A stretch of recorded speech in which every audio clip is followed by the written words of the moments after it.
Kasama natin si Elaine Maliksi with 18 points, 2 rebounds, and 8 out of 12 from the field. At ino-note din natin, Elaine, diba, your other teammates also scored in double figures. So, masasabi mo ba, sapat na ba itong ball movement ninyo ng Star Hotshots? Right now, siguro medyo nakukuha na namin yung chemistry as a team. So, medyo maganda yung ikutan ng bola at saka yung distribution, lahat maganda laro ngayon.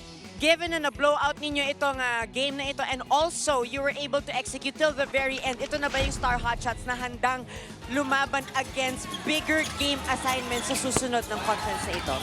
Hopefully, ito na yung parang momentum na inaantay natin. Kasi syempre, for the next games natin, mas medyo malalakas. So sana, makuha namin yung chemistry pa at saka ma-build namin yung teamwork namin as a group. And also, Elaine, may important message ka pala mula sa PBA? Mini-invite ko kayo na i-download yung PBA app. Yun. And also, baka ba't gusto mong batiin ang iyong mga pamilya or iyong mga fans? Binabati ko yung mama ko nanood sa TV, hindi siya nanood today.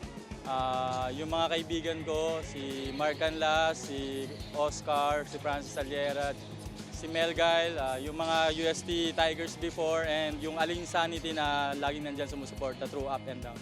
Tsaka buong Pure Food Star Hotshots. Thank you. Maraming salamat and congratulations, Elaine Maliksi.